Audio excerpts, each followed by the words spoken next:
नमस्कार दोस्तों, welcome to our channel. आपका बहुत-बहुत स्वागत है हमारे चैनल पे।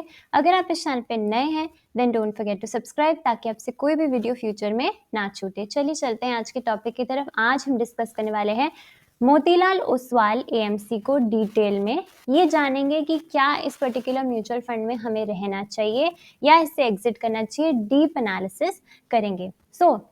बहुत सारे आजकल यूट्यूबर्स या जहाँ भी आप जिस भी प्लेटफॉर्म में जिनको भी फॉलो करते हैं, बहुत सारे लोग वीडियोस बना रहे हैं इस पर्टिकुलर टॉपिक पे। पर मैं भी इस पे अपना ओपिनियन देना चाहती हूँ, मैं क्या फील करती हूँ, आपको क्या करना चाहिए अगर आप इसमें इन्वेस्टेड हैं तो। ओके, नाउ मोतीलाल ओसवाल जो है बहुत ही पॉपुलर एएमसी बन चुकी है। बहुत सारे इन्वेस्टर्स ने इसमें इन्वेस्ट किया है, मगर लेटली करेक्शन फेज में चल रहा है। काफ़ी करेक्शन दिख गई है इस पर्टिकुलर म्यूचुअल फंड में। ऐसा नहीं कि सिर्फ यही म्यूचुअल फंड गिरा है, और भी म्यूचुअल फंड्स में करेक्शन हुई है, मगर इसकी गिरावट थोड़ी ज़्यादा है। इसीलिए जो इन्वेस्टर्स है बार-बार क्वेश्चन पूछ रहे हैं कि इस पर्टिकुलर एएमसी के साथ क्या करना चाहिए। आइए जानते हैं इसके बारे में कि कैसे हम इसके साथ आगे प्रोसीड कर सकते हैं। सबसे पहले नज़र डालते हैं मार्केट की तरफ। मार्केट मूड इंडेक्स आप देख सकते हैं, आज भी मार्केट का मूड जो है फ़ियर में है। फ़ियर मतलब बहुत अच्छा लॉन्ग टर्म इन्वेस्टर्स के लिए। अगर आप यहाँ पे मार्केट में इन्वेस्ट करेंगे, किसी एएमसी में, अच्छी एएमसी में इन्वेस्ट करेंगे, तो आपके पैसे यहाँ से बहुत अच्छी तरह से ग्रो करेंगे। अब मार्केट फ़ियर में क्यों है? मार्केट क्यों करेक्ट हो रहा है? बहुत सारे रीज़न्स हैं। मार्केट ऐसा नहीं कि आज गिरा है, इससे पहले कभी नहीं गिरा, कोविड में गिरा है, फाइनेंशियल क्राइसिस में गिरा है। हमेशा मार्केट गिरता तो है, लेकिन वापस से बाउंस बैक कर जाता है। अभी भी यही चल रहा है। बहुत सारे फैक्टर्स लाइक ट्रम्प फैक्टर, रुपये का वीक हो जाना, इन्फ्लेशन काफ़ी हाई होना, जीडीपी जो है हमारा काफ़ी जो एक्सपेक्टेशंस है, एस्टिमेट है, उससे कम होना, इन सारे फैक्टर्स की वजह से कंपनीज़ के रिजल्ट एज़ पर एक्सपेक्टेशन ना आना, ये सारे रीज़न्स हैं मार्केट की गिरावट के लिए। ओके, मगर ऐसी गिरावट में फिर क्या होता है, बहुत सारी एएमसीज पे भी नेगेटिव इम्पैक्ट आता है। जो आपकी रिटर्न्स हैं वो थोड़े से नेगेटिव हो जाते हैं, इतने अच्छे तरीके से परफॉर्म नहीं करते जैसे पहले करते आए हैं। एक एक करके सारे मोतीलाल ओसवाल जो भी टॉप म्यूचुअल फंड्स आपने लिए होंगे उनको हम कवर करने की कोशिश करेंगे और जानेंगे कि क्या हाल है, क्या करना चाहिए, यहाँ से प्लान ऑफ एक्शन। ओके, अब मैं आपके सामने एक स्लाइड खोलने वाली हूँ। यहाँ मैंने आपके सामने क्या रखा है, जो भी इन्वेस्टर्स हैं वो क्या करते हैं। एक नॉर्मल इन्वेस्टर, एक रिटेल इन्वेस्टर जो है वो कौन से पर्टिकुलर म्यूचुअल फंड जो है उनकी तरफ जाता है। हो सकता है आप में से जो भी लोग इन्वेस्टमेंट करते हैं, इनमें से आपके पास कोई ना कोई म्यूचुअल फंड होगा। First category of mutual fund जो है वो होता है old mutual funds with high एयूएम्स।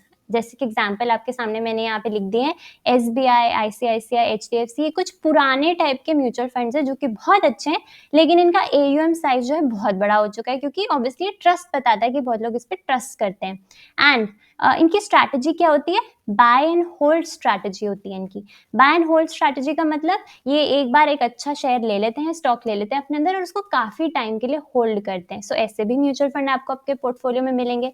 Second mutual fund होते हैं old mutual funds that don't perform. हो सकता है आपने कोई ऐसा भी म्यूचुअल फंड लिया हो जो बहुत टाइम से अंडर परफॉर्म कर रहा है, आपसे गलती हो गई हो।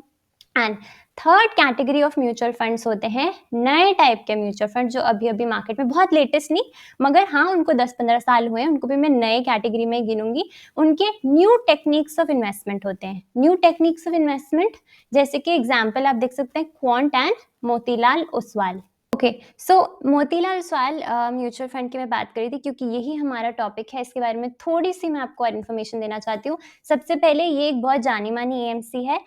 इनका एयूएम जो है वो 92,000 करोड़ रुपीस का, एक पर्टिकुलर फंड नहीं, बेसिकली जितने भी इनकी स्कीम्स चल रही है मार्केट में 42-43 के अराउंड, इन सब का एयूएम मिला के 92,000 करोड़ का एयूएम ये संभालते हैं। उसके अलावा ये जो एएमसी है ये 15 साल पुरानी है। इतनी भी नई नहीं है, मगर इसके जो वे ऑफ इन्वेस्टिंग है, टेक्निक है, वो काफ़ी नई टाइप की है। नई क्यों? क्योंकि ये ग्रोथ पे फोकस करते हैं। यहाँ पे ये चाहते हैं कि थोड़ा ज़्यादा रिस्क जो है इन्वेस्टर ले और उस रिस्क से अच्छे रिटर्न जो है वो बने।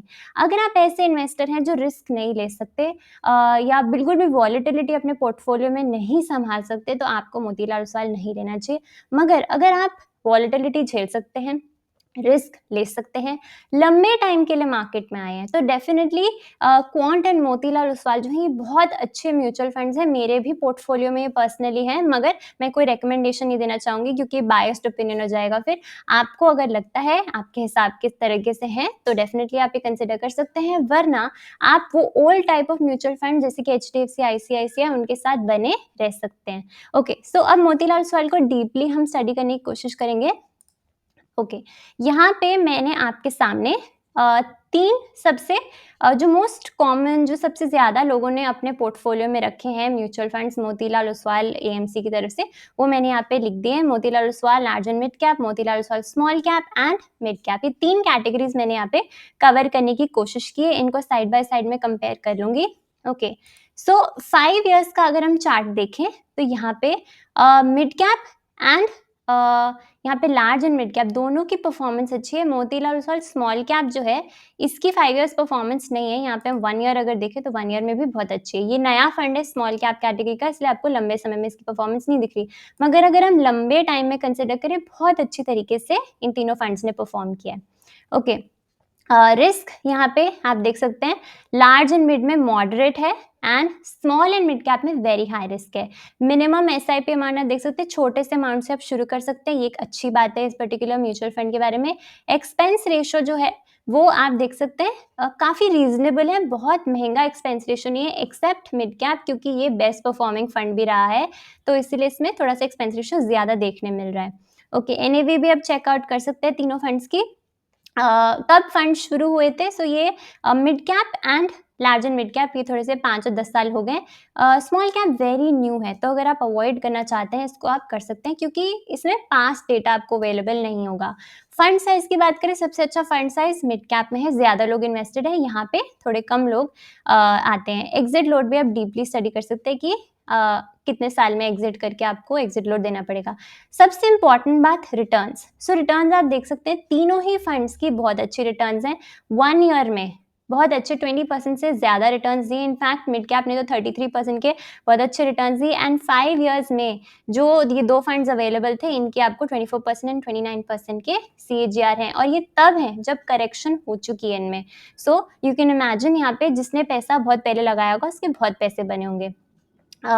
ओके, यहाँ पे थोड़ा सा हम और एनालिसिस कर लेते हैं, ये फंड करेक्ट क्यों हो रहा है। ये फंड इसलिए करेक्ट भी हो रहा है क्योंकि बहुत ही कॉन्सेंट्रेटेड टाइप का मोतीलाल ओसवाल का फंड्स देखने मिल जाते हैं। बहुत कम स्टॉक्स जो है ये एएमसी लेके चलती है, बाकी जगह आपको 80-90 स्टॉक्स जो है वो एक पर्टिकुलर फंड में देखने मिलेंगे। यहाँ पे आपको 30-32 ऐसे थोड़े से फंड्स में ज़्यादातर पैसा देखने मिलेगा। देखिए यहाँ देख सकते हैं टॉप 20 जो है फंड्स, यहाँ पे लार्ज एंड मिड कैप में पैसा लगा है। मिड कैप में तो 86% जो पैसा है वो 20 स्टॉक्स में लगा हुआ है, एंड यहाँ पे स्मॉल कैप में चलो रिस्क ज़्यादा होता है तो 50% पैसा ही लगा है। तो यहाँ पे आप टॉप 20 स्टॉक्स का वेटेज देख सकते हैं। दैट मीन्स कॉन्सेंट्रेशन जो है स्टॉक्स की बहुत ज़्यादा है, बहुत बहुत अच्छी है। सो इसकी वजह से अगर वो पर्टिकुलर स्टॉक गिरा या ये 20 स्टॉक अगर नहीं चले, तो यहाँ पे आपको करेक्शन भी अच्छी खासी देखने मिलेगी। Okay, coming to the PE ratio, ये बहुत ज़रूरी चीज़ है। इन तीनों ही म्यूचुअल फंड में आप क्या देख सकते हैं कि इनका जो पीई है यानी कि वैल्यूएशन तीनों फंड्स की काफ़ी एक्सपेंसिव है, 72, 44 एंड 69। अब ये ज़रूरी नहीं है कि इनकी हाई वैल्यूएशन एक गलत चीज़ है, बेसिकली ये बस हमें पॉइंट आउट कर रहा है कि हाई वैल्यूएशन पे पर्टिकुलर फंड्स बैठे हैं। आप देख सकते हैं निफ्टी के भी मैं आपको पी दिखाती हूँ, निफ्टी का पी 21.5 है, और इन पर्टिकुलर म्यूचुअल फंड्स का पी कितना है 72, 44 एंड 69। दैट मीन्स निफ्टी अगर गिरेगा उस हिसाब से इनका गिरना ज़्यादा बनता है, क्योंकि हायर वैल्यूएशन पे बैठे। और आजकल क्या हो रहा है, जो भी हाई वैल्यूएशन के स्टॉक्स हैं म्यूचुअल फंड उनमें ज़्यादा पिटाई देखने मिल रही है, बिकॉज उनसे मार्केट ज़्यादा एक्सपेक्ट करके चल रहा है। सो अगर नंबर्स मैच नहीं होंगे उन कंपनीज उन स्टॉक्स के, तो वहाँ पे आपको अच्छी करेक्शन देखने मिल जाएगी। इक्विटी एंड कैश का परसेंटेज भी आप देख सकते हैं कि मिड कैप में कितना कैश और कितना इक्विटी में इन्वेस्टमेंट हो चुकी है। ये सबसे पॉपुलर म्यूचुअल फंड देखने मिल रहा है मोतीलाल ओसवाल की तरफ से। होल्डिंग्स भी आप देख सकते हैं सारी कंपनीज की। स्मॉल कैप को हम नहीं देखें क्योंकि थोड़ा थोड़ा परसेंटेज ही लगा हुआ है, लेकिन large mid cap and mid cap वाले फंड को अगर हम कंपेयर करें तो देख सकते हैं कितना हाई कॉन्सेंट्रेशन कुछ ही स्टॉक्स में दिया है। कोफोर्ज, कल्याण, पॉलीकैब, ट्रेंड। पॉलीकैब में करेक्शन है, ट्रेंट में मैसिव करेक्शन, आज के दिन भी करेक्शन थी, कोफोर्ज इतना करेक्ट नहीं हुआ, कल्याण ज्वेलर्स में बहुत करेक्शन है। तो ये टॉप 3 अगर जो इसके पर्टिकुलर स्टॉक्स हैं उन्हीं में इतनी मैसिव करेक्शन है, तो डेफिनेटली जो आपका फंड है वो इतना अच्छा परफॉर्म नहीं कर पाएगा। सो आपने ये ध्यान में रखना है, अगर ये चले तो फिर आपको ग्रोथ भी अच्छी देखने मिलेगी।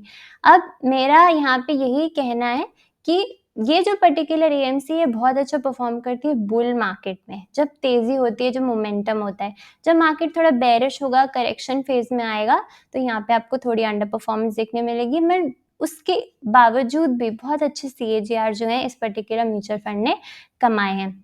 ओके, फंड मैनेजर के आप नाम देख सकते हैं, इनकी एजुकेशन, क्वालिफिकेशन, ये सब आप डिटेल में चेकआउट कर सकते हैं। एक और चीज़ मैं यहाँ पे आपको दिखाना चाहूँगी। अब सबसे इम्पॉर्टेंट चीज़, मैं एक पीयर कंपैरिजन आपको दिखा दूँ। मोतीलाल ओसवाल मिड कैप जो है, क्योंकि ये ज़्यादातर लोगों के पोर्टफोलियो में है, जनरली इसी पे क्वेश्चन आते हैं, पर मैंने पूरे मोतीलाल ओसवाल एएमसी सारे फंड्स को कवर करने की कोशिश की। लेकिन पर्टिकुलरली अगर इस फंड की मैं बात करूँ तो इनका मैं कंपैरिजन इसके पीयर्स से आपको दिखाना चाहूँगी। कोटक है, एचडीएफसी, कोई भी अच्छा mutual fund mid cap type की कैटेगरी से अगर मैं लूँ, तो आप देख सकते हैं पिछले 1 साल में इसने हमेशा आउट परफॉर्म किया है। हाँ, इसमें गिरावट तो आई है, मगर आप देख सकते हैं फिर भी ये अपने पीयर्स को आउट परफॉर्म जो है वो कर रहा है। सो यहाँ पे आप चार्ट के थ्रू इजीली देख सकते हैं कि मोतीलाल ओसवाल जो है एक न्यू टेक्निक्स फॉलो करती है पर्टिकुलर एएमसी। अगर आप इस टाइप के इन्वेस्टर हैं जो थोड़ा रिस्क ले सकते हैं, डेफिनेटली आप जा सकते हैं। जस्ट डिस्क्लेमर, ये कोई रिकमेंडेशन वीडियो नहीं है, मगर आपको थोड़ा लंबा टाइम जो है इसमें देना पड़ेगा। अभी जैसी करेक्शन ओवर होती है, ये फंड डेफिनेटली आउट परफॉर्म जो है वो करेगा। एंड प्रोफेशनल्स हैंडल कर रहे हैं, अगर कोई भी स्टॉक नहीं चलता बहुत लंबे टाइम के लिए, ये इसमें स्विच कर लेंगे, क्योंकि इसका टर्नओवर रेशियो भी हाई है। इसका मतलब अगर कोई स्टॉक अंडर परफॉर्म करता है, उसको फटाफट ये बदल देंगे। So not to worry. वैसे अगर डेफिनेटली आपको इस बारे में थोड़ा सा ध्यान देना चाहिए। सो पैनिक करने की ज़रूरत नहीं है। मार्केट जो है बहुत रीज़न से गिरती है, रिकवर हो जाती है। ये पर्टिकुलर म्यूचुअल फंड ही 10-15 साल से बना हुआ है मार्केट में। हर बेयर मार्केट को देखा है इसने, काफ़ी चीज़ें इसने सही है, एंड फिर से बहुत अच्छे रिटर्न जो है इसने कमा के दिए। कंसिस्टेंसी थोड़ी कम है, मगर काफ़ी रिस्क के साथ ही काफ़ी रिटर्न्स भी अपने इन्वेस्टर को बना के देता है। So I hope you like the video. मिलते हैं किसी और वीडियो में। बाय।